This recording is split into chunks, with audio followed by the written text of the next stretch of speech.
If you're walking along, say, a field, and you come across a fence, and the fence says, no trespassing, and you're me, walking past that fence, no trespassing for me usually raises something in my consciousness like, I wonder why.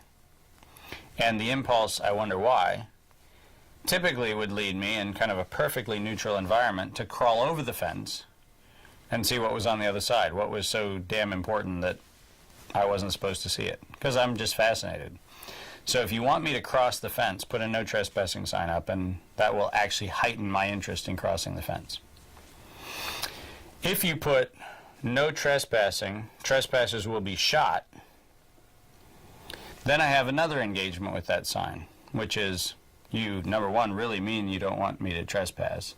And number two, now my curiosity has an offsetting liability that it needs to think about, which is, I knew I wasn't supposed to trespass, but the you'll be shot piece is now kind of raising the, my curiosity may not simply be enough to satisfy the plan B. If I do trespass, I'm going to be shot. That's probably not interesting. So my interest in not being shot is the reason why I probably will pay attention to that sign. If, however, you actually have no trespassing, trespassers will be shot, and then in small print underneath, right on the other side of the fences are anti-personnel mines, then you've sealed the deal for me. I don't care what you've got on that side of the fence, I'm actually not coming over. Now, the cool thing is, you don't have to actually have a minefield over there. You may have a minefield over there or not. You may have a guy over there with a gun that shoots people or not. But every time I add a dimension to the consequences of violation of a thing, I not only raise the kind of negotiation that's going on in my head when I'm trying to understand what no trespassing means, but I'm also participating in the creation of an ever-expanding illusion. Now, the reason why I answer with that metaphor is the following. Enclosure, which is the property-centric asset view of the natural resource world of Adam Smith, which says, I'm going to take something that was perfectly open. I'll use a beautiful example, the radio waves. That wonderful puzzle that every kid has at one existential moment when they finally realize that when they turn that thing called a radio on and they hear something coming out of a box, there's that moment somewhere in every kid's life that goes, that's weird. Like those radio waves were there all along. And they must be traveling through me. They must be traveling through the walls of my house. They must be traveling through the sky. They must be traveling through my car. They must be traveling through all those things. Because all I have to do is turn a switch and now they're there. When you realize they've always been there, and you realize that it is enclosure done by the FCC, which actually says there's a certain frequency and a certain modulation that is the bandwidth in which you can transmit in the United States. And then you realize that that's a no trespassing sign universe. And then you sit there and go, what does a no trespassing sign universe create? It creates the impulse to ask the question, well, maybe I should cross that fence. And then the FCC says, well, we're going to regulate content. Well, that's like having a guy on the other side with the gun. And then you get under the Bush administration, and if you show somebody's boob on the TV, you know, we're going to send a fine. Well, that's the minefield. So we create these artificial worlds of, you know, there's a no trespassing sign called there's the bandwidth you can use. There's the no trespassing plus, and then there's the no trespassing plus, plus, plus. And we build all these artificial things, and every one of those leads to the Howard Stern impulse of saying, let's see how shocking we can get before we get fined. And then let's see how shocking we can talk about the fine that we get.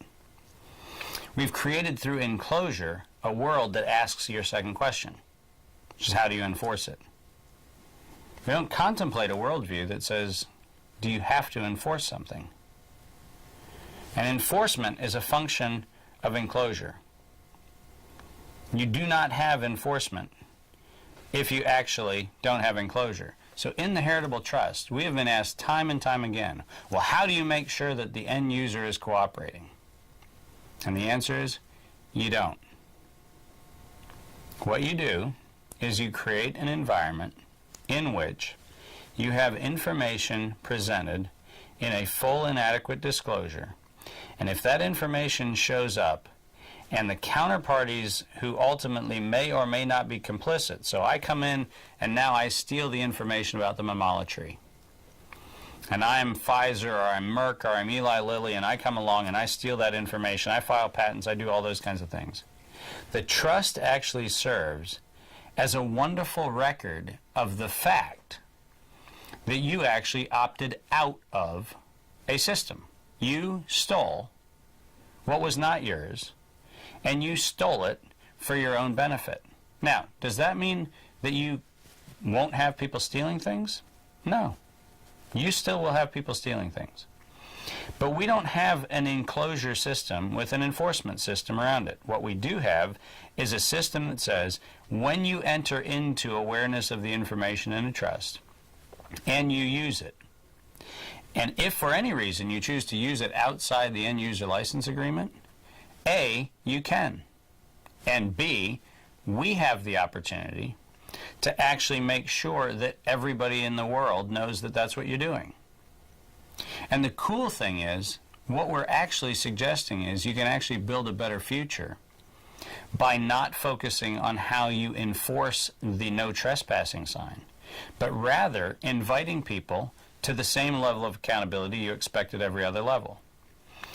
People make the mistake of believing that's an ideal condition of humanity and somehow a utopian view of humanity. I would simply ask those who hold that position to tell me precisely how we've benefited from the alternative view of humanity.